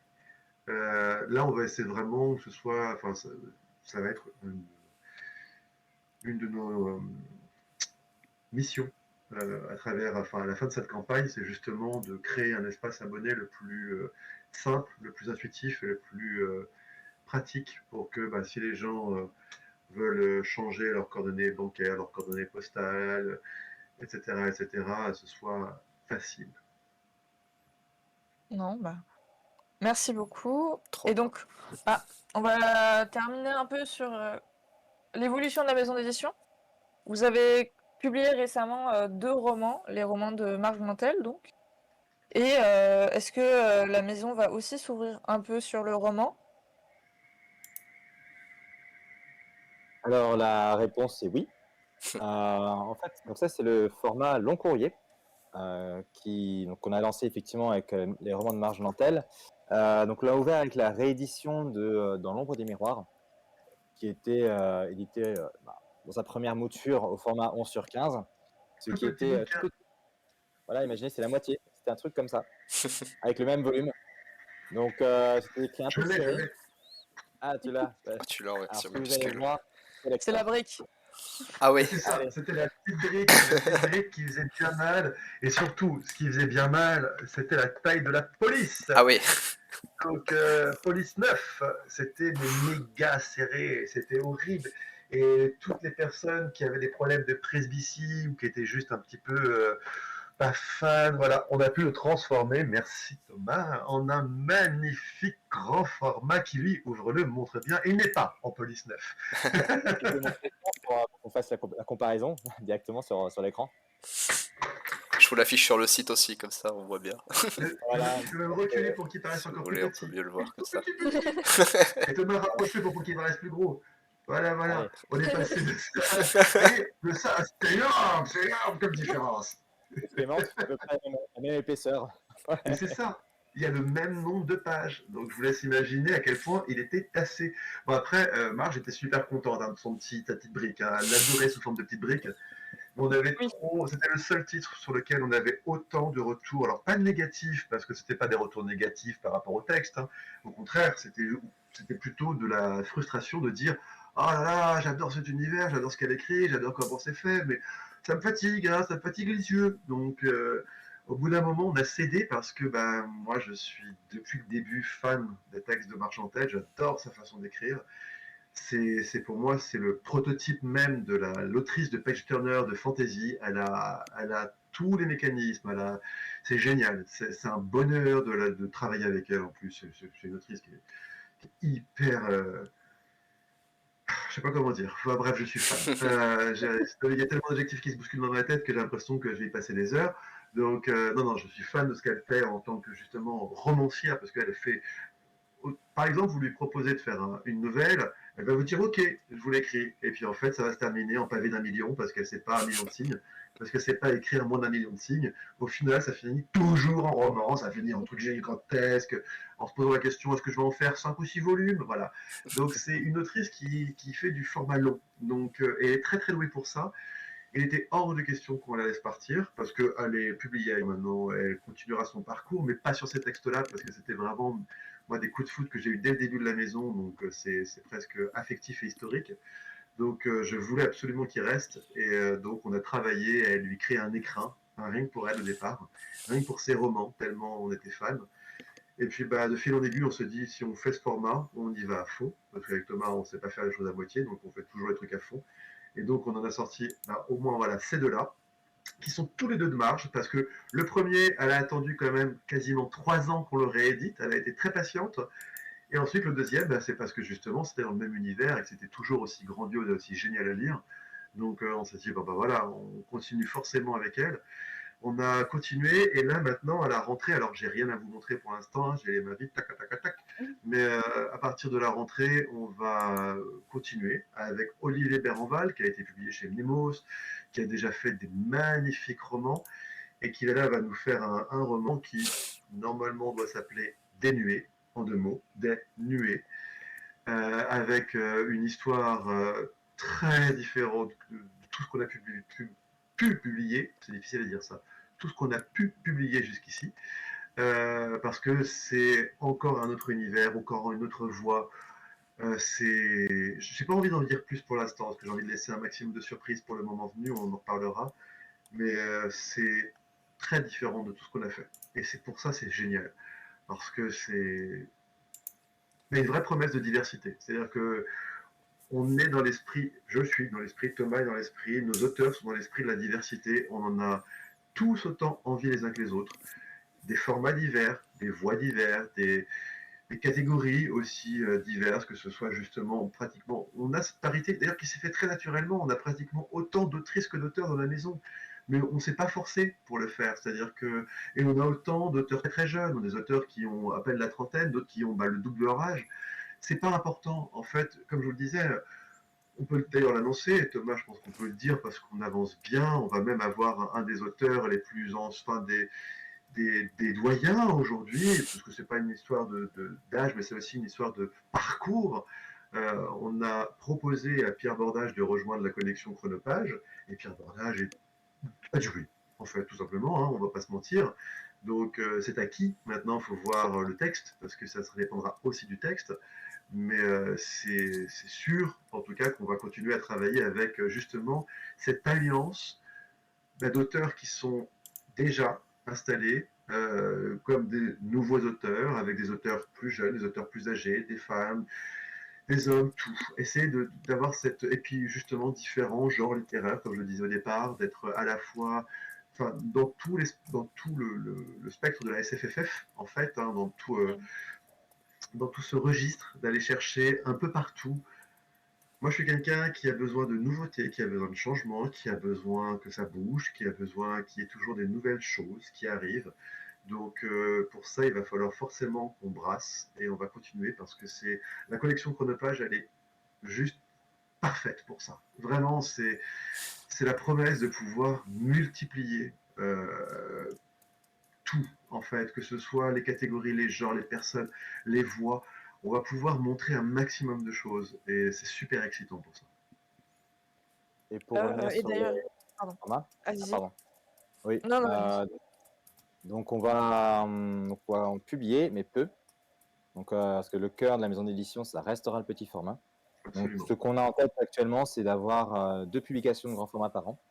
Donc, on va continuer finalement la tendance qu'on a entamée. Donc, une publication à l'automne et une autre au printemps. C'est ça, D'accord. parfait. Un roman En par plus, semestre. ouais, c'est ça. En plus, donc, des 12 chronopages par an, donc un par mois. Et ensuite, des novellas qu'on va également préparer au Autour de fil de l'eau. 2-3 par semestre pour être autour de 4-6 titres si possible. Parce on veut trouver vraiment un rythme de croisière comme ça et essayer de le tenir un maximum. Ça ferait ça, ouais. 2 romans, 4 nouvelles, et, enfin 4 novellas et 12 nouvelles. On va pas faire un abonnement au roman ni au novella, c'est pas prévu, mais c'est vrai que l'idée est là. C'est-à-dire que l'idée est de tenir cette rythmique-là. Même si cette année, on a eu un peu de mal à cause des chronopages. Hein. Désolé, on a fait un peu moins. On a fait qu'un roman et une nouvelle là, au début de l'année. On a été un petit peu dans les choux, mais parce qu'on s'est fait un peu bouffer par la campagne Ulule. Pour ceux qui l'ont déjà fait, ils savent ce que ça veut dire. C'est beaucoup de travail, c'est compliqué.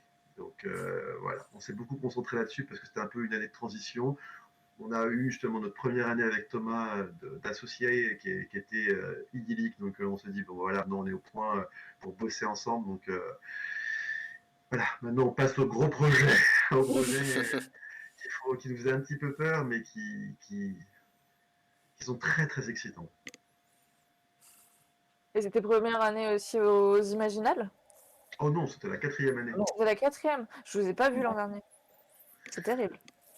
Bah, c'est dommage parce qu'on était déjà dans la bulle. On a toujours été dans la bulle en fait, sauf l'année où ça s'est passé en explosé dans la ville, où là on s'est retrouvé sur les quais. Mais sinon, on a toujours été dans la bulle du livre.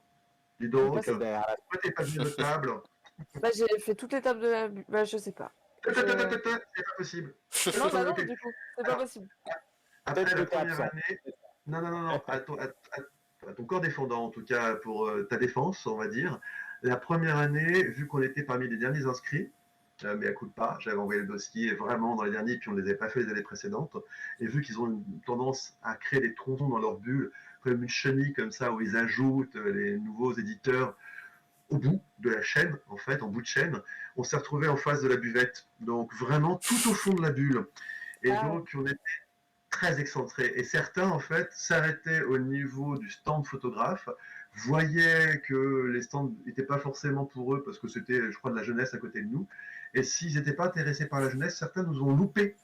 Petit mot pour les organisateurs des IMA, pensez en fait aux gens comme ça qui sont au fond de la bulle et qu'on ne voit pas très très bien, hein, parce qu'on l'a vécu, ça, c'était compliqué la première année. On s'est senti un petit peu ostracisé. On s'est dit, on n'est pas forcément au cœur de l'action là. Mais C'est un biseautage. bon, ouais, ouais. exactement. Parce que maintenant, Oui, voilà. depuis ça va On mieux est- quand même. Oui, La, on est beaucoup la plus bulle visible. aussi, enfin, y a tellement de monde, des fois, Oui, c'est... Même en sachant où sont les gens, on trouve pas ouais. forcément l'auteur qu'on veut, donc... Et puis on était en plus, nous, assez mal placés pour ça, parce que les auteurs qui étaient en avant, en tout cas, j'ai envie de dire en tête de gondole, mais on va pas parler comme dans les supermarchés non plus, mais ceux qui étaient vraiment mis en avant étaient tournés, en fait, une partie vers l'entrée et une autre partie vers la buvette, ce qui fait qu'en fait, ça crée aussi un écran pour passer vers nous, donc il y a eu des moments où il était compliqué d'aller vers nous. Donc voilà, c'était ce hasard-là. C'est une histoire de disposition. Et c'est vrai qu'en tout cas, maintenant, on est immanquable. Vous ne pourrez pas nous louper. Chaque année, on y sera et vous ne pourrez pas nous louper. En plus, ouais, regardez le sourire de Thomas. Hein, le sourire comme ça, on ne peut pas le louper. Quand il est à le stand, on ne peut pas le louper. Moi, Ouais, pareil. j'ai une dernière question que j'ai oubliée par rapport au chronophage. Est-ce que vous avez déjà tous vos auteurs pour la prochaine année? C'est tendu de répondre à ça. Parce que oui et non. j'ai envie Je de dire. dirais oui, mais pas encore. Voilà, parce qu'en fait, il y a des textes, par exemple, euh, c'est une organisation sur du long terme, cette collection, parce Mm. qu'elle va nous obliger à... On ne peut pas, par exemple, si on accepte 2 ou 3 textes d'un auteur, ce qui a été le cas là, parce que certains auteurs nous ont envoyé 3, 4, 5, 6 textes, si on en a accepté plusieurs, on ne va pas tous les mettre d'affilée. Hein, on ne va pas vous faire 6 mois du même auteur parce qu'on a accepté ces textes. Donc, on va forcément en stocker. On va prévenir l'auteur, on va lui dire voilà, ton texte là apparaîtra en année 1, ton texte 2 apparaîtra en année 2, etc., etc. Donc, on va devoir répartir. Il y a déjà ça. Il y a cette disposition. Donc, des fois, on a accepté plusieurs textes de certains auteurs, mais qui vont être répartis sur plusieurs années. D'autres fois, on va avoir aussi la problématique de textes qui se ressemblent, qui sont assez proches. Alors, par exemple, en termes d'univers, des textes de SF qui sont vraiment très dans le même, par exemple, du space opéra ou de la fantasy, etc. Donc, on va avoir des textes qui se ressemblent. Moi, il faut qu'on anime en fait nos années et qu'on puisse créer la surprise chaque mois, que le lecteur se dise pas, bon, de toute façon, à chaque fois que je reçois un texte de 1115, c'est toujours la même chose. Voilà, non, surtout pas. Surtout pas. Il faut qu'ils disent, oh ben je sais jamais ce que je vais recevoir. Bah c'est ça en fait qu'on cherche. Mm. C'est l'auteur, c'est le lecteur même qui est fébrile en se disant, oh, qu'est-ce que ça va être moi aussi. Donc c'est ça l'idée, c'est de créer la surprise. Donc pour ça, il faut qu'on arrive aussi à animer les textes et selon ce qu'on a déjà accepté, de pouvoir les organiser dans une année complète. Donc on a déjà pas mal, on a un joli vivier. On n'a pas juste défini les publications, l'ordre de publication définitive, même si je pense qu'on est tous les deux d'accord avec Thomas pour dire qu'on sait quel sera le premier. Je pense qu'on peut le dire, celui-ci, parce que pour moi, c'est assez arrêté dans mon esprit, mais je pense que pour toi aussi. Ouais, allez, vas-y. Bon, on était parti en tout cas sur l'idée que le premier, ce serait Adrien Thomas, avec les Mille Espoirs, parce que ça a été un énorme coup de cœur et qui correspondait aussi exactement à ce qui manquait dans la collection. Et puis aussi, ce sort de parrainage-là, de dire que oui, on va avoir vraiment des beaux auteurs dans cette collection Mm. qui vont amener des super textes. Déjà qu'on avait des auteurs, mais incroyables. Je vous rappelle qu'on a Daniel Martinigol. Daniel Martinigol. En tout et pour tout, dans sa carrière, c'est 1 million d'exemplaires. Donc, s'il vous plaît, on reste tranquille. On a David Brie. David Brie, quand même, qui Oui, est oui. le chou de tous les salons, de tous les festivals aujourd'hui, parce qu'il écrit. C'est magnifique, c'est sublime. On a Luce Baster, qui a quand même été aussi publié chez plein de monde, que ce soit Mu, qui a fait des anthologies. Enfin, c'est une autrice en plus qui fait des textes hyper feel good. On a Thomas Géa, qui est quand même aussi l'un des fondateurs justement de West Hurlant, aujourd'hui d'une librairie qui est l'Astrolabe, qui est un auteur qui a été chez Critique, qui a monté sa propre maison, Argile Édition. Donc c'est quand même quelqu'un qui a quand même beaucoup de bouteilles. On a Emmanuel Quentin. Excusez-moi, je pense que tout est à l'envers, mais vous vous en foutez, vous m'écoutez, vous avez les noms. Hein. On a Jean-Laurent Del Socorro, on a Sylvain Edgar, Non, mais il enfin, n'y a que des beaux auteurs. Effectivement. on a Nicolas Le Breton qui a été chez les Moutons électriques. Je cherche en fait, j'avais envie de vous montrer aussi. Merde, je ne sais plus où j'ai mis. Tu l'as pas, Silène, sous les. Quelqu'un a Silène sous la main? Je cherche à montrer le texte de Silène. Non, je l'ai pas. Enfin, de toute façon, j'ai pas de caméra, moi, donc. Mais sur le site, Celui-ci, ça le vient. troll médecin. Voilà. Voilà, le troll On voit pas médecin. bien, mais voilà. Si, voilà, Silène Je vais Edgar, je l'afficher vous sur le rappelle site. Silène Edgar qui sort là au mois de juin un livre chez. Enfin, son début de saga chez Brajlon. La Maison du Feu, le premier roman de la fille dédiée, c'est magnifique, c'est une super saga, enfin, c'est une super autrice. Donc on a cette chance d'avoir des super noms et puis de vouloir aussi mettre en avant des auteurs, justement. Là, on va avoir déjà, on a sélectionné des auteurs, enfin, des textes et des auteurs que vous ne connaissez pas et qui sont géniaux. Donc ça va être un plaisir formidable de les mettre en avant et justement de pouvoir les caser. Et ça aussi, il va falloir l'organiser. C'est-à-dire qu'il faut jongler entre ancien, enfin, ancien auteur, j'ai envie de dire ancien dans le sens surtout auteur qui a déjà une Confirmé. certaine renommée, qui a déjà. Comment t'as dit? Auteur confirmé. Voilà, merci, merci. Entre les auteurs confirmés et les nouveaux auteurs, les nouvelles plumes, de jongler avec les genres et de jongler avec les textes année 1, année 2. Bref, ça fait Voilà, je pense que dans 6 mois, vous nous mettez des boules et on devient des. Vraiment, on peut aller au cirque. On peut vous faire l'animation au cirque, on sait jongler. Là, on est devenu très fort parce que ça va être. C'est ça. C'est comme, vous savez, c'est comme faire un emploi du temps avec 50 employés. Voilà, c'est la même galère. On s'amuse. Mais on attend aussi encore des textes parce qu'on on a tous ceux, on n'a pas encore tout lu hein, de ce qu'on a reçu en décembre et janvier. On a reçu des soumissions, donc il nous en reste encore. C'est pour ça. Il y a encore plein de choses qui vont arriver. On rouvrira les soumissions de toute façon en décembre, janvier, comme chaque année. Ça va être notre rythmique aussi. Ça, on va la garder, ce rythme-là, cette cadence. De façon pérenne, en tout cas, on aura. Ah non, pas pérenne, en tout cas. Non, justement, pas pérenne. Ponctuelle. Voilà, de façon ponctuelle, on va rouvrir comme ça les soumissions et ces textes-là, on les utilisera pour pouvoir les intégrer, si possible, dans les chronopages, dans les abonnements des années à venir. Non, mais... Et vous l'aurez compris, les abonnements chronopages, ce sera comme des séries. Il y aura des pics, des moments de tension, des moments de joie et de réconfort. Mais Des moments plus chill. on structurera tout ça pour que ce soit super, que ce soit sur 6 mois, 1 an, 18 mois et plus. Bah, merci beaucoup. Est-ce Merci que, à vous. est-ce que le chat a des questions? Est-ce que le chat a Ouais. des questions?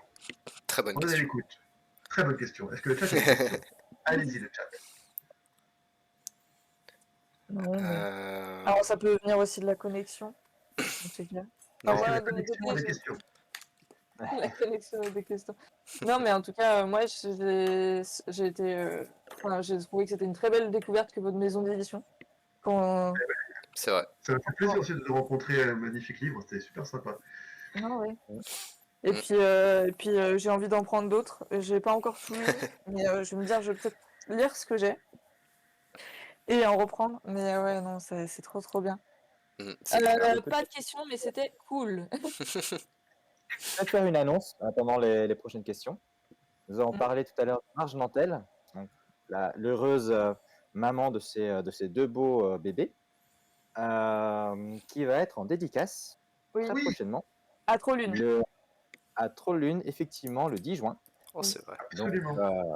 ça approche dans une dizaine de jours. Donc, si vous êtes à Lyon ou dans les alentours, faites un petit micro dans votre calendrier, un nœud à votre mouchoir, mais soyez là.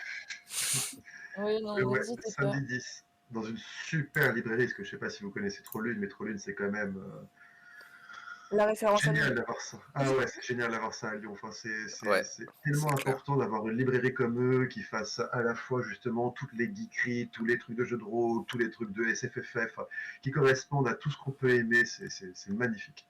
Non, et C'est puis un peu l'ambiance stylé. aussi. Ah ouais, Anouk, c'est le meilleur au monde. On lui Ah fera ouais, passer le message.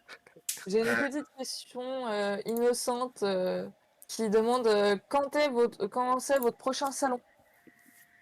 Ah, on en a plusieurs. Alors, on va avoir Cherbourg fin août. C'est-à-dire qu'en fait, on va être à Voyageurs Immobiles du 25 au 28 août, si je ne m'abuse. On va ensuite être le 16 et le 17 septembre en Moselle, en fait, à Étanges-Grande pour Étrange Grande, le festival qui a été mis en place par notre. Enfin, je ne sais pas si tout le monde connaît Jean-Sébastien Guillermo. Guillermo, non, vous connaissez peut-être. Si, il est chez Brajon aussi, Jean-Sébastien Guillermo. Oui, Oui, vous connaissez. Enfin, je oui, ne sais pas si vous avez déjà entendu parler d'Étrange Grande, le fait qu'il l'ait mis en place, enfin, il a fait un travail exceptionnel. Et c'est un super auteur, lui, déjà, à la base. C'est un peu comme Thomas Géa. C'est des mecs passionnés, qui sont passionnants et qui sont. Voilà.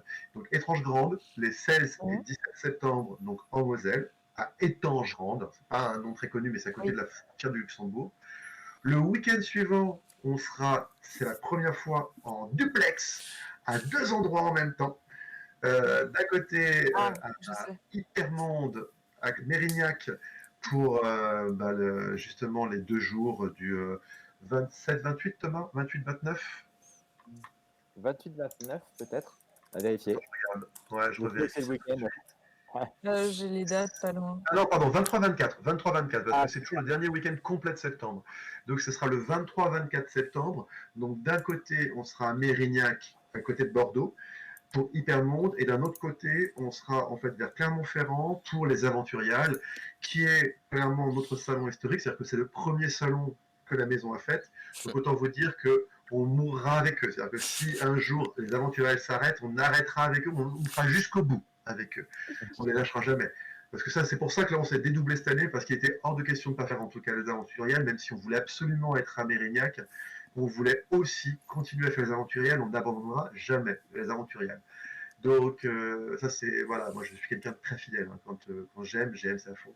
Et donc, voilà, on restera. Et puis ensuite, on fera simplement. Alors, on sera, si tout va bien, tout comme chaque année, dans la librairie des Utopiales. On aura sans doute des auteurs aussi qui seront en dédicace aux Utopiales, mais il n'y a pas de table aux Utopiales, simplement, on y sera aussi. C'est-à-dire, comme chaque année, vous pourrez venir nous parler. Si des gens font les Utos à Nantes, on y sera. Alors, personne n'a la date pour l'instant, mais on sait tous que ça se passe toujours autour de la Toussaint et d'Halloween. Hein, c'est leur week-end. Donc, d'ailleurs, ce qui est un peu dérangeant, parce que moi, normalement, je faisais un truc avec mes potes à Halloween. Donc, merci les Utos. Mais bon, c'est pas grave. Je préfère faire les Utos, j'adore les Utos.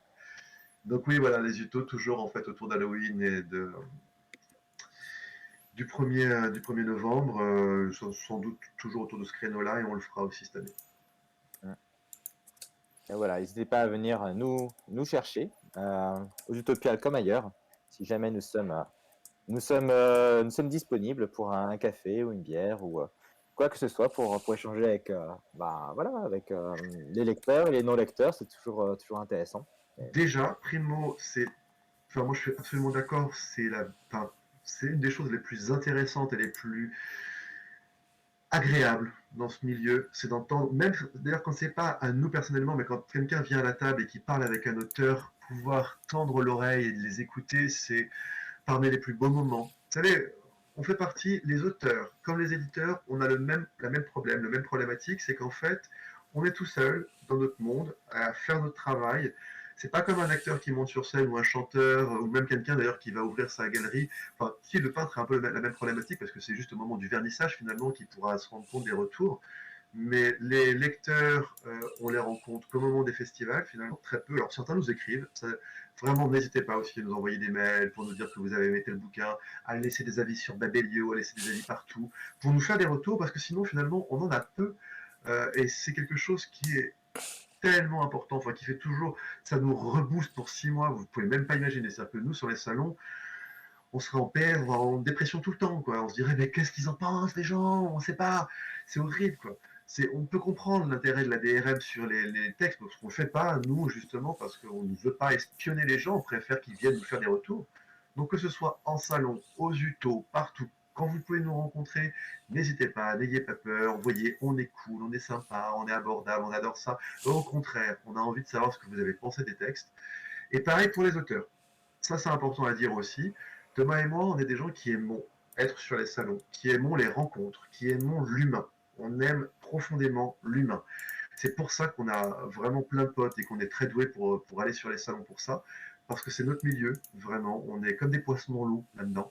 Parce que la rencontre est très importante aussi pour les auteurs. Et si des auteurs veulent nous proposer des textes, que ce soit pour de la nouvelle, que ce soit pour de la novella ou du roman, je vous avouerai que pour le roman, on va être encore plus dur. Donc, bon, c'est moins garanti qu'on soit. Et puis, il y a moins de romans par an. Donc, ça va être plus difficile. Mais pour la nouvelle ou pour la novella, on nous pose souvent la question, mais oui, venez nous voir, présentez-vous, expliquez-nous en fait ce que vous avez envie de faire. Envoyez vos nouvelles ensuite pour qu'on puisse justement découvrir les textes. Ça ne vous garantira pas d'être publié parce que ça dépendra toujours du texte, mais ça vous garantira que si le texte, ça a été un coup de foudre, on hésitera d'autant moins si on a rencontré l'auteur et qu'on a eu un bon feeling. Parce qu'on est vraiment toujours dans la patte humaine et on a besoin de ça pour pouvoir bien bosser. Et c'est hyper important justement de rencontrer aussi les auteurs. On aime ça et avec Thomas on n'arrête pas de se le dire. Il faut qu'on en rencontre un maximum, qu'on leur donne des occasions de nous rencontrer dans les festivals, qu'ils viennent nous parler, parce que ça nous permettra justement aussi d'avoir créé le contact. Et quand le texte, il est pour nous, ça rend tout plus facile. J'ai Luxilia qui demande si vous êtes corruptible au chocolat. Absolument, jusqu'à Ah, un certain point. Parce que le chocolat. Pardon, vas-y Thomas. Bien. un certain pourcentage de cacao surtout pour fondre. Alors, oui, déjà, moi, moins de 70%, ça ne marche pas. Je déteste le chocolat au lait. C'est minimum 70, je vais jusqu'à 100. J'ai pas de problème avec le chocolat à 100%. Donc, Des autant fèves te de dire. cacao pur. Ah oui, Directement. je mange. Je mange. Ah oui, mais tu plaisantes, mais je mange. Non, je suis un amateur de cacao, mais un vrai. Vraiment. Donc, j'adore ça. Et alors, oui, ça peut marcher. Si c'est de la très très bonne qualité, ça peut marcher. Mais si le texte est à chier, je suis désolé, j'y pourrai rien. Ça s'arrêtera là. Mais je vous remercierai quand même pour le cacao. Mais non, après, ça marche pour. Mais en même temps, déjà, Luxilia, c'est ça? C'est Luxia, ouais. ça. Luxia. Donc, ah oui, j'ai vu. Déjà, si tu as l'idée de nous corrompre avec du chocolat, c'est qu'on est fait pour s'entendre. Déjà. Et si on peut faire un rappel sur la taille des textes pour les différents formats que vous proposez. Très juste. Pour ce qui est de la. Alors, on va parler. Après, enfin, faut pas non plus, faut pas qu'on empêche les gens d'aller manger. On va parler technique 2 secondes avec des termes un tout petit peu techniques, mais je vous assure, c'est assez facile à comprendre. On va parler en K sec. En fait, K, c'est pour milliers. En fait, c'est juste pour dire 1000. Sec, S-E-C, comme le fait d'être sec, de ne pas être humide, ça veut dire signe, espace, comprise. En fait, c'est de la typo. Ça dit simplement que c'est le nombre de caractères dans votre texte avec les espaces. Et en typo, on dit U espace, ne me demandez pas pourquoi, c'est voilà, la langue française. Donc c'est signe, espace, comprise. Donc K sec, ça veut dire simplement le nombre de milliers de signes avec les espaces. Donc pour les nouvelles, en gros, c'est. J'adore, on a les mêmes réflexes avec Thomas. C'est 35 K sec, donc 35 000 signes en moyenne, si possible. Et c'est ce que les lecteurs vont recevoir tous les mois, des textes d'environ 35 K sec. Donc 35 000. Les novellas, on est autour de 100 000 signes. J'adore. Je fais comme vous, je vous laisse y. Alors ça, c'est de la micro-nouvelle. Oui, c'est particulier, mais en termes de taille, c'est le Ouais, même rendu, quoi. c'est pareil. C'est pareil. Et d'ailleurs, on est toujours sur 100 000 signes, donc 100 cas secs, pour ceux qui parlent en cas sec. Les romans, là, on est à minimum 500 000 signes, donc 500 cas secs. En dessous de 500 et jusqu'à 1 million, à peu près. On vise entre 500 et 1 million. Marge, bon, bah, elle tourne toujours autour du million parce qu'elle ne sait pas faire moins. Hein. En revanche, Olivier, lui, on sera plutôt autour de 600 000 signes. Ça sera un roman moins long, mais très construit. Donc, qui va être. Enfin, on va avoir quelque chose d'une mise en page qui est très. Vous allez voir. Enfin, j'ai pas envie d'en dire trop. C'est trop. Il est tellement génial en plus. Hein. On va garder la surprise. Oui, ouais, on va garder la surprise. On est d'accord. Et justement, je voulais dire l'intérêt aussi du 200% qu'on veut atteindre. Les gens là sur le chat, les gens de la connexion là qui nous écoutent et qui nous lisent et qui posent des questions ou qui n'ont pas de questions, mais tous ces gens là, écoutez-moi bien. Si on veut atteindre les 200%, c'est justement parce qu'on veut pouvoir. Bon, après à 190%, je vous avouerai que si on arrête là, il est fort pour qu'on le fasse quand même. Hein, on pourra peut-être trouver parce qu'on a encore des clients qui traînent. Mais bon, quoi qu'il arrive, les 200%, ça sera la garantie de pouvoir avoir ce qu'on appelle les oui mais non. Et les oui mais non, c'est génial parce que ce sont des textes qu'on va recevoir par exemple quand on va étudier, parce que des fois c'est ce qu'on fait, on prend des anthologies d'auteurs qui nous disent, ben voilà, moi j'ai sorti toutes ces nouvelles et je vais pouvoir les publier, ou j'ai tout ça à vous proposer. On nous a proposé des tas de nouvelles, même des jeunes auteurs qui nous ont fait des petits recueils de leurs nouvelles, et on cherche dedans, en fait, quand on a 5-6, on en regarde celle qu'on veut, mais on passe à côté d'une nouvelle en se disant, ah, celle-ci elle est géniale, mais elle fait pas 35 cas sec. On n'est pas du tout dans le bon format, elle est plutôt autour de 8-9 cas sec. Qu'est-ce qu'on va faire? Parce que cette nouvelle, elle est top, on l'a adorée, mais on ne peut pas la publier. Ben oui, mais non, ça sera l'occasion de faire des hors-séries où on pourra en mettre 2, 3, 4, si jamais c'est des toutes petites nouvelles, qu'on va pouvoir organiser comme ça autour de hors-séries. Et une fois tous les 6 mois, les abonnés, vous pourrez recevoir des hors-séries comme dans un magazine. Tout le monde aime les hors-séries, c'est génial les hors-séries.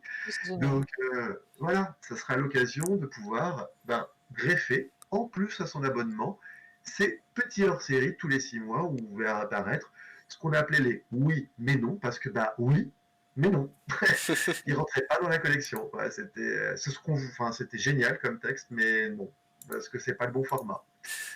Donc, allez-y, quoi. Abonnez-vous, c'est le moment. Là, il reste quelques jours. On ferme boutique dimanche pour ce qui est officiellement, en tout cas, la campagne.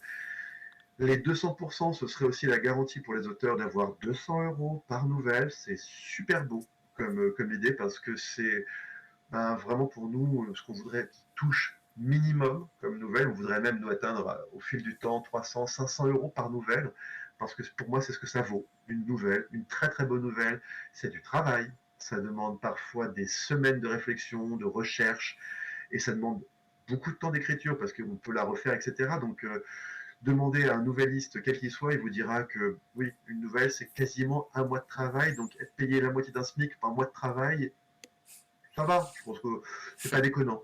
Personne ne va trouver ça déconnant. Donc, on peut se dire que si on pouvait atteindre déjà les 200%, ce serait magnifique. Donc, c'est vraiment le moment de nous suivre en fait dans le projet. Si vous êtes convaincu par nos idées et par nos projets, tout ça, parce qu'on a envie de faire, c'est le moment. Je propose qu'on clôt le live sur la question de finale. Est-ce qu'on peut se faire offrir des chronomages pages par ses amis et on ajoute la question de Fran B ou en offrir à des amis? Absolument.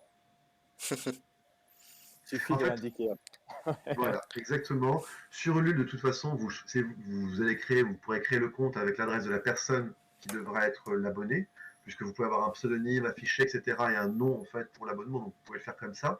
C'est une des solutions, parce que nous, c'est les coordonnées de la personne qui sera en livre, en tout cas en expéditeur, en récipiendaire, donc celui qui va recevoir tous les mois l'abonnement. Et après, sur notre site, de toute façon, vous pourrez l'indiquer. C'est-à-dire que vous pourrez faire votre compte et indiquer, par exemple,